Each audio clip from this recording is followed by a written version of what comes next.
The following stories are based on real events that were shared on Reddit and other online platforms. It was just a couple of months ago, but the memory of that night still haunts me. I had been at a friend's house, lost track of time. Before I knew it, it was almost 2 a.m. I was tired, and as much as I enjoyed spending time with him and could have slept over, I preferred to get home to the comfort of my own bed. My friend lived in a more isolated part of town, so I knew it would take a while for the Uber to get to me. The drive was nearly 40 minutes. That alone already made me uneasy. The thought of being out so late, alone in the back of a car with a stranger, it always made me anxious. When the Uber finally arrived, I climbed in, relieved to be on my way. But as soon as the driver turned to look at me, he made an unsettling comment.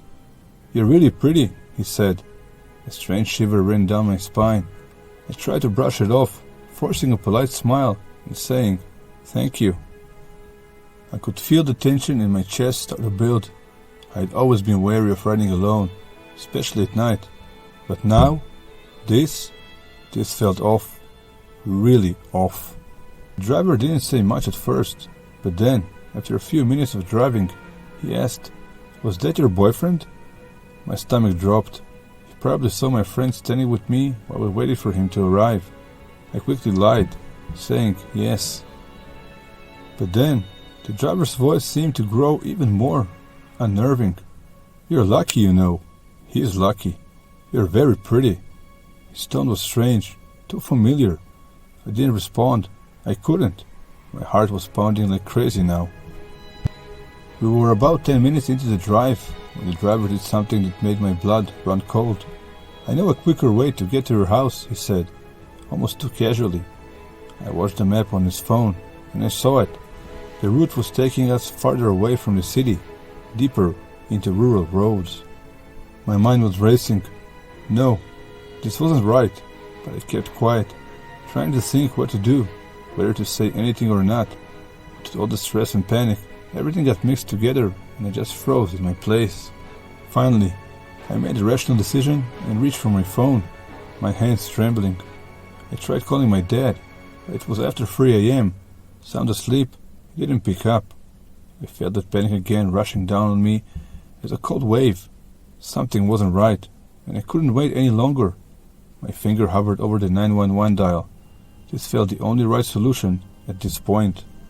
I'm not sure if I'm overreacting, I thought, but I don't think I can take that chance. The operator picked up instantly, her calm voice, stark contrast to the turmoil in my mind. I pretended I was just chatting with my dad, trying to hide my fear. The operator didn't buy it for a second. She asked me questions, making sure I answered with just a yes or no. The color of the car, the make, the location. "Are you in danger?" she asked, her voice tight with concern. I hesitated for a moment, my heart hammering. I don't know." The operator didn't wait for me to say more. She told me to get him to take the highway. The detour we were on, those narrow, dark, winding rural roads, felt like they were leading us away from safety. I knew I had to act quickly. With my hands shaking, I told the driver to get back on the highway. After what felt like an eternity, he finally agreed and turned the car around. The operator stayed on the line with me, guiding me every step of the way. She told me to head for a specific address near the police station, a safe spot where an officer would be waiting to meet me. I didn't know if I could trust the driver, but I had no choice. The minutes felt like hours, and when we finally pulled up, I saw the officer standing a couple of houses down, waiting for me. I could hardly breathe as I got out of the Uber and walked towards the car, my legs shaky beneath me. I wasn't sure if I was overreacting. Maybe it was just my anxiety making everything worse. But those red flags, they were real. Every instinct I had screamed that something was wrong, and in the end, I'm glad I listened. Now, I never take an Uber alone at night. If I do, I always share my ride with someone, just in case. I don't know if I overreacted or not. I'm not sure if it's just me, or if my fear and panic was justified. As the saying goes, better safe than sorry. And now, I am glad that I am safe.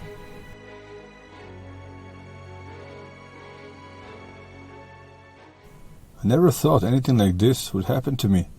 It was a regular night out, just a few drinks with friends, nothing too crazy. By the time I called an Uber to head home, it was already past midnight. I live in a quiet part of the city, so I wasn't worried about being out too late. When the car pulled up, I didn't think much of it. The Uber app said the driver's name was Mark, and his rating was decent. I hopped in, greeted him, and gave him my address. It was a short ride, about 15 minutes, but I could already feel the tension building. I'd always had a bit of an anxious streak when it came to Ubers, especially when I was late at night. The driver's silence didn't help. Usually, drivers try to make small talk, but this one seemed oddly quiet. We drove through the city, past familiar streets, but something felt off. I wasn't sure if it was just my nerves, or if I was just being paranoid. When we reached an intersection I didn't recognize, I glanced up and saw the map on the driver's phone. We weren't going the usual route. I pointed it out. "Hey, this isn't the way home."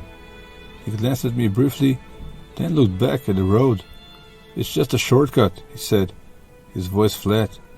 I nodded, trying to shake off the unease. But the more we drove, the less familiar the roads became.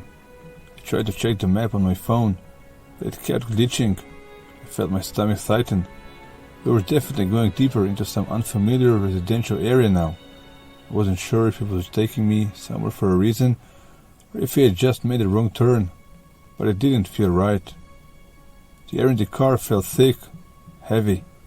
I kept glancing at him through the rearview mirror, but he was staring straight ahead, almost too focused on the road. The silence was suffocating. I asked again, "Are you sure this is the right way? It doesn't look familiar." He didn't respond right away.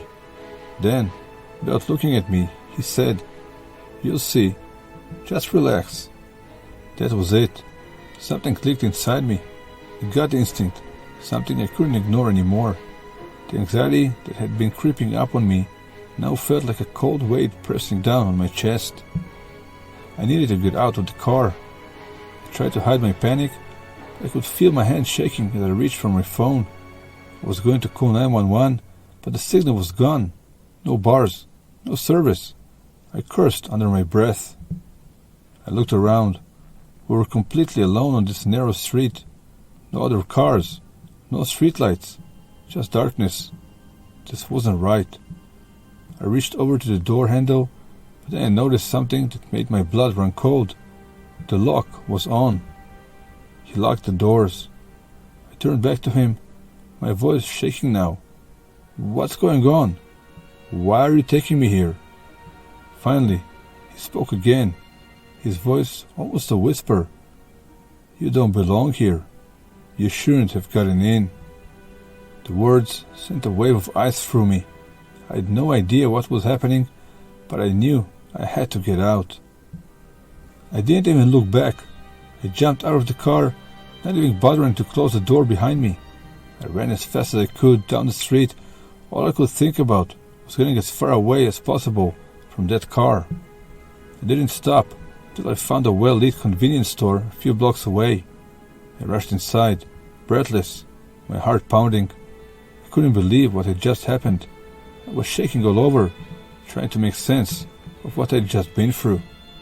Although I hesitated at first, I decided to call a new Uber, my hands still trembling, but this time I made sure to share my ride with a friend. I wasn't taking any chances again. When I got home, I felt like I had narrowly escaped something. I didn't know what, but I knew I had to be more careful. The next morning, I checked the app. Mark's profile was gone. Completely disappeared. I've heard stories about weird Uber experiences before, but I never thought I'd be the one to have one. And now, I'll never ride alone at night again.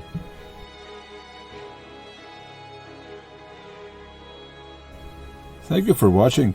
If you enjoyed our video, please like and subscribe to support our channel. We truly appreciate it. Have a wonderful day and stay safe.